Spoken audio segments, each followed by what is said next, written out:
Good evening, brothers and sisters.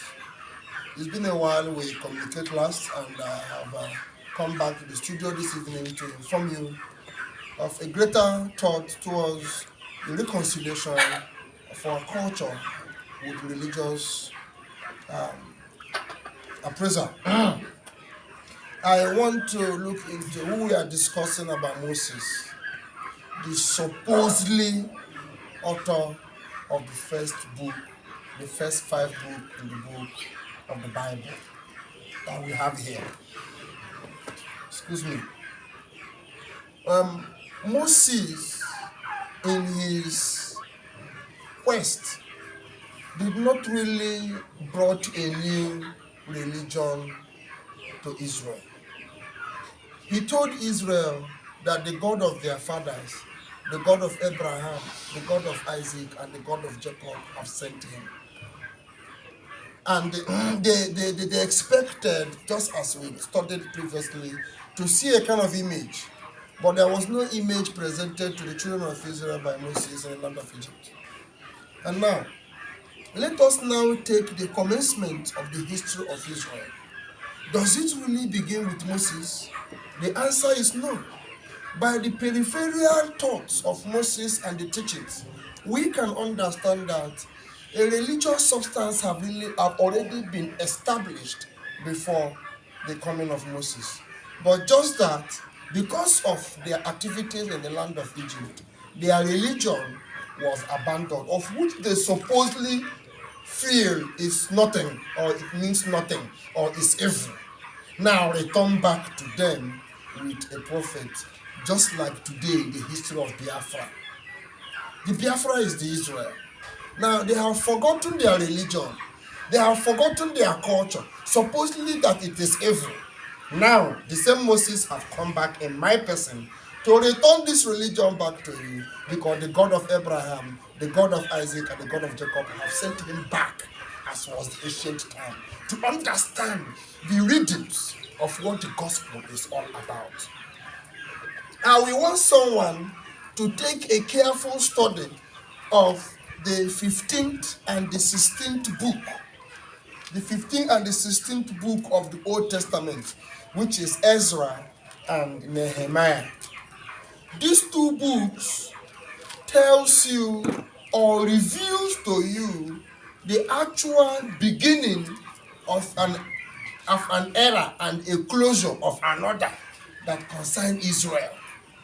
Studying it from that direction backward towards Genesis, you will understand that the people of Israel had their religion, not the religion in the land of Egypt, but that religion towards worshiping their God, the God of Abraham, the God of Isaac, and the God of Jacob, has to do with a cultural relationship of their tradition. It's not about magic. It's not about theology. It's not theology. The religion of Abraham, Isaac, and Jacob is not theology. But that is not where we are going to right now. We are driving out the responsibility and the achievement of Moses, the great lawgiver. That means the God of Abraham, the God of Isaac, and the God of Jacob gave them a law he never gave unto Abraham. He never gave unto Jacob. He never gave unto Isaac. But if you take a careful study of these things backwards, you will understand from Nehemiah to Ezra down to Genesis, you will understand that these laws were given even unto Abraham, Isaac, and Jacob. But because there was no dramatic expression of relationship between the God and the tablet of stone, it looks as if what Abraham, Isaac, and Jacob practiced was evil. Remember, the 2 great religions of the world today sprang from this cultural cohesion of Abraham, Isaac, and Jacob's religion, which is the today Christianity and today Mohammedans. Who are the Mohammedans? The Mohammedans of today is the Islamic and the Arab world of today. These are the Mohammedans. Now, the Christians Were they called Christian in the time of Abraham? No. Were they called Christian in the time of Moses? No. Were they called Christian in the time of Noah? No. But this same religion that the Christians so believe was the same religion Noah practiced. Now, I want you to take a careful study of the name Jesus Christ. If Moses never called Jesus Christ and he achieved more greater responsibility than that of Jesus Christ, don't you think Jesus Christ is also a messenger as claimed by the Muhammadan faith? They are all messengers. We call them Son of God. We call whatsoever thing we call him. I think the Muhammadans are correct if they call Jesus Christ a messenger of God. The same thing Muhammad is a messenger of God. The same thing Moses is a messenger of God. The same thing Abraham is a messenger of God. Isaac is a messenger of God. Jacob is a messenger of God. All these prophets and great men that descended have responsibility they come to accomplish in the great plan of salvation for mankind. And this is what we want our people to understand. That the theory and the theological flattering of the gospel is not the way to salvation. I receive, I decree, I proclaim is never salvation. Receive it, breakthrough is never salvation. So the question is, we have neglected the actual ordinana, which is ordinances that affirms the salvation of mankind in the religion of the God, of whom the Christ is sent as a manifesto. We have neglected it, but rather we believe in the theory and the philosophy of man. Remember, theology is the philosophy of man. It's not the true gospel. And theology is what the Pentecostals have bastardized in our society. The Pentecostal is the charismatism of the evil isms of the mammon. Trace it. Theology is charismatism. Charismatism is the dark principle philosophy of the evil one. That is the upside down. And that theory, that theology is what we preach, is what the Rome brought to us.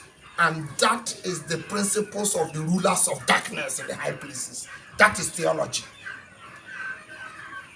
So we cannot use theology to interpret the teachings of the world in as established here in the secret book or in the Biblia Accra of the world. This is an archive, the Biblia Archive. That is why it is called the Biblia Accra. It is the Biblia Archive. Now, in this archive, we understand the story of a people. That is to say, it is not Moses who wrote Genesis, Exodus, Leviticus, Numbers, Deuteronomy, or what have you there. Moses did not write any of them. A careful study of the book of Exodus will help you to understand that it is a story told by someone.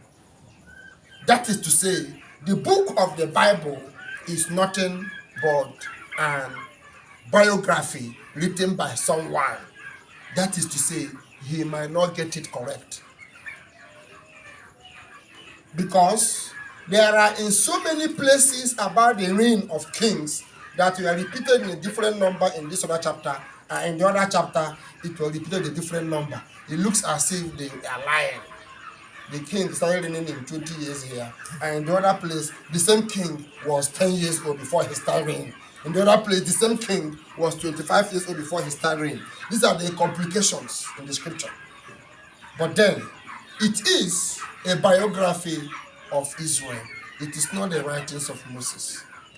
From the book of Genesis down to 2 Kings, just is the same story. From the book of Genesis down to 2 Kings is the same story. From the book of Nehemiah, Ezra, down to mid 2 Kings is one story. And then the book after Nehemiah to Malachi is a different story altogether. Then I want someone to go and make this research. Now we can now understand the foundation upon which we lay our culture. We understand that the culture is just a reprisal of what the world is seeing today. The Church of Jesus Christ of Latter-day Saints claim that they are the only organization offering baptism for the dead, of which the Lord revealed. We accepted and we follow. But a careful and critical study of my culture have revealed that it was a principle of my culture which they have access to, that interpreted to their own understanding and say God revealed to them. Here in Igbo culture, we baptize, not only baptism for the dead, there are other ceremonial rites, ordinances that we perform ceremoniously in our culture for the dead. So the Church of Jesus Christ of Latter-day Saints is only confirming to me because I am a member. I was trained in that culture. I was taught in that line. And Amadu has said the reason why he sent me so that when he's talking, I will understand. Now, Joseph Smith have announced the God he saw. I saw a pillar of light exactly over my head, above the brightness of the sun, which descended gradually until it fell upon me. When the light rested upon me, I saw two personages whose brightness and glory defies all descriptions. Standing above me in the air, one of them spoke unto me, calling me by my name, pointing to the other, and said, "This is my beloved son, in whom I am well pleased, in whom I have glorified my name. Hear ye him." This is the testimony of the young boy of 14 years old of what he saw that triggered the organization of the Church of Jesus Christ of Latter-day Saints. Now, the Father descended according to him with the Son, but yet we don't have the image of the Father. He who claims that he has seen the Father cannot identify the image of the Father. I proclaim that gospel to be the truth, the whole truth, and nothing but the truth. But today, in my cultural advancement, I have begun to question that testimony. Yes, I begin to question that testimony because the God I saw sat on a throne covered with the golden sun, not a white light, a gold sun surround him as a glory. Out of his eyes comes the sharpest light, like the edge of an light, a sharp light that I have never seen anywhere before, comes out of his eyes. And his voice is like a rushing water, a great thunder talking. And his feet is made of gold. That is his feet. Whether he is standing upon the gold or the gold is his feet, that I cannot explain. But this is what I saw as the God. Now, Moses, who saw the God, never told us any image. He never told us any image. But when I look at the man I saw, he looks like me. He was not a white man. He never had a hair of a white man. But he was glorious. Looking at him, you will know that this is the God. Because he was surrounded in a golden light. The light is not white. The light is not red. The light is not brown. But it was a golden sun surrounding his glory all around him. Him seated upon a golden throne with a golden apparel of crown upon his head and a scepter of gold with the design of 7 stars round it. That is who I saw. And the Father cannot leave his throne without his scepter in his hand. God cannot leave his throne without his staff with him, because that is the authority he carries. So Jesus Smith did not tell us that God was carrying staff the day he met him. Because if God doesn't go with staff, he will not give Moses a staff. Anywhere God appears, he must appear with his staff. That is the authority that he carries. He has a scepter as short as this. It's not long. It's not a long staff. It's always in his hands. He is always standing with it. Whenever he comes, he stands with his staff before you. He is a glorified being. And when you see him, you will know that this is the God. Now, my culture revealed this to me. And this was not a white man. And I want to testify to you out there, the black man, that your God is different. Yes, we are all praying individually to the cosmic, and the energy transmits our effort around. But we have not really found the God. I want every black race out there to know that our God is not the God that Joseph Smith saw. The God Joseph Smith saw is a different God. It's not the God of a black man. The God I saw is not what Joseph Smith saw. And the same God I saw says he gave Moses the staff, and I am the second person he is giving the staff on earth. Until the time he will tell me what to do with the staff, and I will do it. The Father has commanded. So what Moses saw, I have seen. And he said, greater things shall ye do more than Moses with the staff, when the time will come. I, the Lord, thy God, the King of all kings. He did not tell me his name is Elohim. He did not tell me his name is Jehovah. He did not tell me his name. He said his name is the King of Kings. That is what he told me. That is the only name he gave me.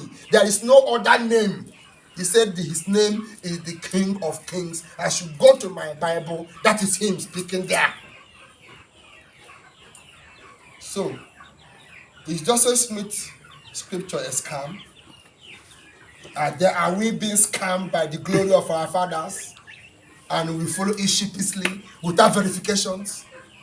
Is baptism for the dead a new doctrine? We in our culture, we perform more than baptism for the dead. We perform right for the dead. We feed the dead. If you can baptize them, can't you feed them? We feed them. In our culture, there's an ordinance for the dead. Plenty of ordinances. Not just only baptism. There are so many ordinances we perform for the dead. So I think there is something we need to understand. The Freemasons adopted these signs and symbols of our Father. They don't even know what it means. The same signs and symbols the Church of Jesus Christ of Latter-day Saints have also adopted. The same language in the Masonry is the same language in the church. And I begin to ask myself a question. Just, they find our record, our people who left here, from Africa here, and went to America, settled there. The record they kept is what Joseph Smith found, which make up the Book of Mormon, because the rock is what they begin with.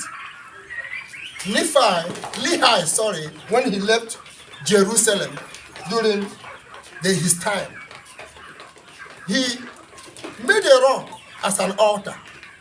That doesn't mean that the rock is an idol that Lehi worship. Abraham went to the rock. That doesn't mean the rock is the idol that Abraham is worshiping. You see? So it is time we come out of this stupidity of degradation, where we believe that our culture is evil. Our culture is the true religion. There is nothing that Christ have taught that is not in our culture. There is nothing Moses taught that is not in our culture. There is nothing Noah taught that is not in our culture. All the symbols, all the signs, all the allegories, all are found in our culture. Those are our data plates. Out of the data plate of our fathers, not a base, because it was not up. It was a plate where they kept all the data upon plates. Out of the data plate, all these religious principles, all the religious emanation, anyone they pick up, they say God have made them. I think a special being made Joseph Smith is not the Father. I think so. A special being, yes, he made Joseph Smith, not the Father, because he never told me that the Father was with a staff. He never told me the Father was on the throne. And let me tell you something. If the Father wants to speak to you, he will not come down from his throne. The Father will make the heaven and the earth equal before you. You will see him sitting on the throne and he will talk to you. And the Son will be standing at the right hand of the Father there before the throne as they speak. The heavens and the earth will draw closer. It will look as if they are sitting before you as a friend speaking to his friend. That is what happened to me. There is no kind of the dismantled heaven. But now the heavens and the earth were as if they are together before me. As if I can walk in to meet him. But I cannot. As if I get up, I will touch him, but it was impossible. That is what I saw. So tell me, amidst of all these testimonies, who have actually seen this God? That is the question. Now we will now understand that the Bible is a main story. And I want you to know that the book of the Bible is the story of Biafra. The book of the Bible is the story of the Igbo man. Abraham is not a citizen of Israel of today. His genealogical trace, he is not from Israel of today. So where was he from? He journeyed. He's just an Igbo man, the first man on earth. Abraham is just an Igbo man who made covenant with his God, the God of the thunder, who have only been fighting for them from the beginning. And even today, everybody believes that thunder is the God of Igbo man because they don't understand who Amadioha is. The only name he gave me in Igbo language, that is his name is Amadioha. Some people look at Amadioha to be a devil. Amadi means someone for all. Amadi Oha. Oha means everybody. Amadi means God or a man for all. Amadi Oha, that is just the name he gave me. In my own language. He never spoke English with me. He spoke Igbo language with me. The God spoke Igbo language with me. He didn't speak English. And everything in this Bible, he was discussing it with me as if the Bible is written inside his tongue. Because as he talks, he will refer you to the same Bible. That he is the King of Kings. That means, if there is anywhere there is a God, say they are all his children, both the God of the land, both the waters. This is what he told me. He did not tell me that anyone is above him. He said, be it in the water, above the water, in the air, inside the mountain, on the rock, anywhere that there is a God, that they are all his children. That is what he told me. That is what makes him the King of Kings. Because all his children are princes and princesses, kings, masters, lords, every over. That he has given them power to rule over lands, over seas. And that all will answer me when I call them, because he has sent me. Because he has sent me on earth, I am the king of all spirit on earth. And he gave me a promise that I will assume the throne as a king upon the earth to do his work. When I was hearing these things, I'm not prepared for the royalty of anything, but today I am faced with the royalty. So the talk of the God is coming to fulfillment. When it's fulfilled, they will see the hand of the God being displayed in the life of an Igbo man. So I think the glory of Biafra is about to burst like the morning sun. And when that glory bursts, no unhallowed hand will stop it.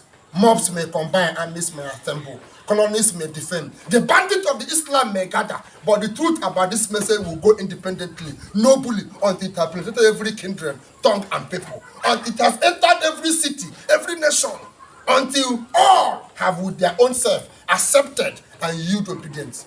Our God will remain the God of all and the King of all kings. This I testify to you. Subscribe with us. We want you to understand that the gospel that we preach is our culture, and it is not inseparably connected with the Bible. They are together. They are not separated. The culture is the act. The Bible is the word. The command is also in the act. I love you. I wish you well. Subscribe with us. Eastern Youth Network. Like what we do. And tell us where we need to improve. And we'll always be there to bring you the truth, the whole truth, and nothing but the truth. Until the Father have said, the work is done. Thank you, and God bless you. I wish you well.